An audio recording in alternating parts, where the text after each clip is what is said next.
أما بعد فأعوذ بالله من الشيطان الرجيم بسم الله الرحمن الرحيم وإن لكم في الأنعام لعبرة نسقيكم مما في بطونه من بين فرث ودم لبنا خالصا سائغا للشاربين. وقال النبي صلى الله عليه وسلم لا يموتن أحدكم إلا وهو يحسن الظن بالله عز وجل أو كما قال عليه الصلاة والسلام. اس وقت امت مسلمہ کی جو صورتحال ہے، مسلسل آزمائشیں اور حالات اور ہر طرف سے مسلمانوں پر ہو رہے مظالم اور جبر و تشدد کی وجہ سے امت کا ایک بڑا طبقہ اور بالخصوص ہمارے نوجوان وہ ایک طرح سے مایوسی کا شکار ہو گئے اور وہ یہ سمجھتے ہیں کہ شاید مسلمانوں کو اب عظمت رفتہ اور عزت و رفعت نہ ملے، اور وہ یہ کہتے ہیں کہ اب تو حضرت مہدی جب آئیں گے تبھی مسلمانوں کا کچھ بھلا ہوگا۔ ایک مایوسی کا شکار ہے اور ایک طرح سے اللہ کے ساتھ انہوں نے حسن ظن نہیں رکھا۔ وہ یہ سمجھتے ہیں کہ اب مسلمان ایسے ہی ظلم کی چکی میں پستے رہیں گے، اللہ ان کا مددگار اور ناصر نہیں ہوگا۔ وہ یہ سمجھتے ہیں کہ اب ملک شام کی شام ہو گئی ہے، اس کی صبح ہونے والی نہیں ہے، تاریکی اور ظلمت یوں ہی چھائی رہے گی۔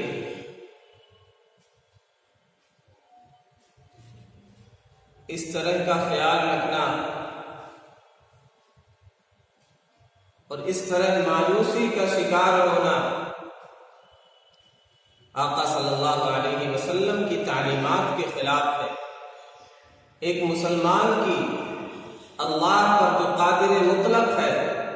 جو مالک ہے، خالق ہے، جو ہر چیز پر قادر ہے، اللہ پر یقین رکھنے والے مسلمان کی یہ شان اور یہ حالت نہیں ہونی چاہیے۔ انبیاء کرام علیہ السلام کی زندگی اور آقا صلی اللہ علیہ وسلم کی سیرت ہمیں مایوس ہونا نہیں سکھاتی۔ رحمت دو عالم صلی اللہ علیہ وسلم کی جو وصال سے قبل جو آخر کی چند وصیتیں ہیں، ان میں سے 3 دن پہلے آپ نے یہ بھی وصیت فرمائی، لا يموتن احدكم الا وهو يحسن الظن بالله عز وجل، کہ تم میں سے کوئی شخص ہرگز نہ مرے الا یہ کہ اللہ کے ساتھ وہ حسن ظن رکھتا ہو۔ تو اللہ کے ساتھ اچھا گمان رکھ کر کے، حسن ظن رکھ کر کے اس دنیا سے ہو جائے۔ اللہ کے ساتھ حسن ظن رکھنا اپنی ذات کے متعلق ہو کہ ہم نے دعا کی ہے، اللہ تعالیٰ انشاءاللہ قبول فرمائیں گے، ہم نے عبادتیں کی ہیں، اللہ رحمان و رحیم جو ہے، اللہ کی ذات سے امید یہ ہے کہ ہماری عبادتیں بھی قبول ہوں گی، اور اپنی ذات پر حالات آئے، پریشانی کا شکار ہو، مصیبت کا شکار ہو، کسی جال میں پھنس جائے، کسی گرداب میں پھنس جائے، تو اپنی ذات کے متعلق بھی اللہ سے یہی حسن ظن رکھے، وَمَن يَتَّقِ اللَّهَ يَجْعَلْ لَهُ مَخْرَجًا۔ اللہ تقوی اختیار کرنے والوں کے لیے، ایمان والوں کے لیے، اعمال صالحہ والوں کے لیے راہیں پیدا کرتا ہے، اللہ راہیں نکالنے والا ہے۔ اسی طریقے سے دوسرے مسلمان کے متعلق بھی ہمیں حسن ظن رکھنا چاہیے، اور پوری امت مسلمہ کے متعلق بھی ہمیں حسن ظن رکھنا چاہیے کہ اگر یہ حالات آئے ہیں، اگر دشمنوں کی مسلسل سازشیں ہیں، ان کے قید و مکر ہے، تو ہمیں یاد رکھنا چاہیے اللہ فرماتا ہے وَمَكَرُوا وَمَكَرَ اللَّهُ یہ تدبیریں کرتے ہیں، یہ چالیں چلتے ہیں، لیکن اللہ کی تدبیر غالب رہنے والی ہے، سب سے بہتر تدبیر۔ وَلَا يَحِيقُ الْمَكْرُ السَّيِّئُ إِلَّا بِأَهْلِهِ، یہ بری چالیں چلنے والے الٹی ان پر ان کی چالیں پڑیں۔ وَإِنَّ لَكُمْ فِي الْأَنْعَامِ لَعِبْرَةً، جانوروں میں ہمارے لیے نشانیاں ہیں، تمہارے لیے عبرت ہے کہ اللہ تعالیٰ کیسے من بین فرث ودم لبنا خالصا سائغا للشاربین، جانوروں کے پیٹ سے ایک طرف گند ہے، گوبر ہے، دوسری طرف خون ہے، اس بیچ سے اللہ تعالیٰ ایک شاندار دودھ، خالص دودھ ہمارے لیے نکالتے ہیں، جو ذائقے دار بھی ہے، شاندار بھی ہے، خوشگوار بھی ہے، پینے والے کے لیے مفید بھی ہے۔ ایسے ہر طرف سے حالات میں ہم گھرے ہوئے ہوں، ہمیں بدظن نہیں ہونا چاہیے، اللہ کے ساتھ حسن ظن رکھنا چاہیے کہ یہ حالات کے اور یہ خوف کے، آزمائشوں کے، پریشانیوں کے یہ بادل چھٹ جائیں، پریشانیاں دور ہو جائیں اور مسلمانوں کو پھر سے عظمت رفتہ حاصل ہوگی۔ سیدہ حاجرہ سلام اللہ علیہا کی زندگی دیکھیں، سیدنا ابراہیم علیہ السلام جب اللہ کے حکم سے شیرخوار بچے اسماعیل علیہ السلام کو اور اپنی بیوی کو وادی بیاب گیام میں چھوڑ کر کے آتے ہیں، جہاں کوئی آبادی نہیں، جہاں بظاہر زندگی گزارنے کا کوئی سامان نہیں، وہاں چھوڑ کر کے آتے ہیں، اور جب انہیں معلوم ہوتا ہے کہ یہ اللہ کا حکم ہے تو پریشان نہیں ہوتی کہ میری زندگی یہاں سے میں کیسے جیوں گی، میری زندگی کیسے گزرے گی، اس ننھے معصوم شیرخوار بچے کا کیا ہوگا۔ فرمایا جب اللہ کا حکم ہے اذن لن یضیعنا اللہ،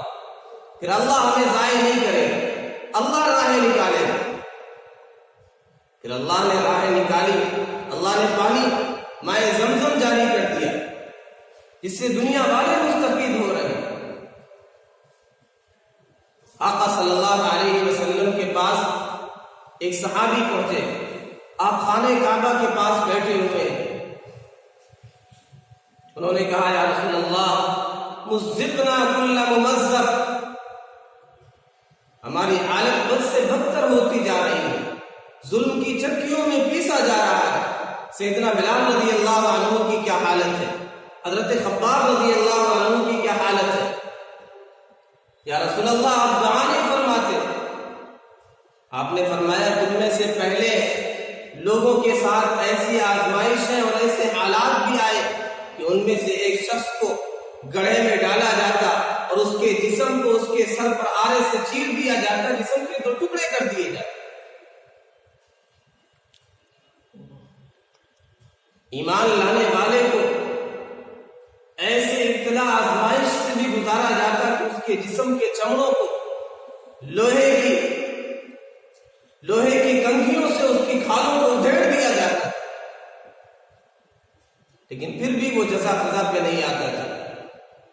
اللہ کے ساتھ بدگمانی نہیں کرتا تھا۔ وَلَكِنَّكُمْ قَوْمٌ تَسْتَعْجِلُونَ، ایک دن ایسا آئے گا کہ صنعاء سے حضرموت تک ایک خاتون زیورات سے ندی پھدی چلے گی، سفر کرے گی، لیکن اللہ کے علاوہ کسی کا، کسی ظالم کا، کسی دشمن کا، کسی چور کا، کسی لٹیرے کا، کسی کا خوف نہیں ہوگا، وہ امن کی حالت آئے گی۔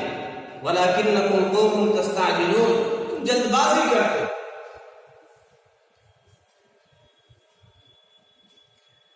آپ نے فرمایا لا عدوى ولا طيرة ولكن احب الفال، میں نیک فالی کو پسند کرتا ہوں۔ طائف کے موقع پر اوباشوں نے آپ کے ساتھ کیسی حرکتیں کی، لیکن آپ نے وہاں بھی نیک فالی دی۔ مجھے امید ہے کہ اللہ تعالیٰ ان کی نسلوں سے ایسے لوگوں کو پیدا فرمائے گا جو دین کے کام آئیں گے، جو ہدایت یافتہ ہوں گے۔ ہمیں مایوس ہونا نہیں سکھلایا گیا۔ حدیث قدسی ہے انا عند ظن عبدی بی،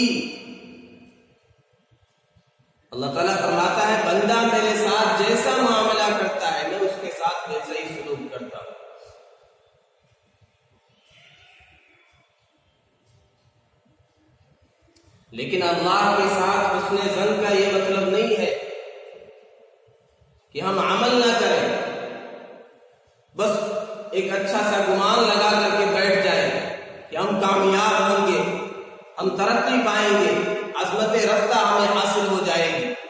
یہ حماقت کی بات ہے، جہالت کی بات ہے۔ الکیس من دان نفسہ وعمل لما بعد الموت والعاجز من اتبع نفسہ ہواها وتمنى على اللہ۔ یہ حماقت کی بات ہے کہ آدمی کچھ عمل نہ کرے، کچھ تیاری نہ کرے، کوششیں نہ کرے، ہاتھ پاؤں نہ مارے اور اللہ سے لمبی لمبی آرزویں اور امیدیں باندھے۔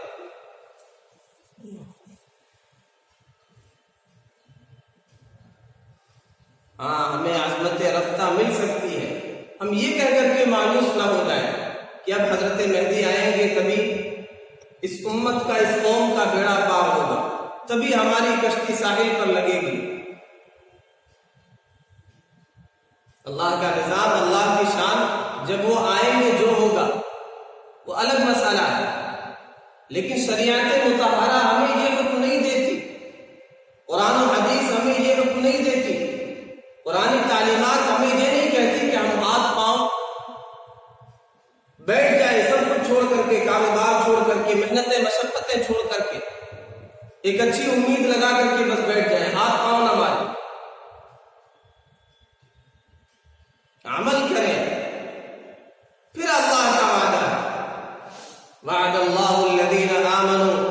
وعملوا الصالحات منکم لَيَسْتَخْلِفَنَّهُمْ فِي الْأَرْضِ كَمَا اسْتَخْلَفَ الَّذِينَ مِنْ قَبْلِهِمْ۔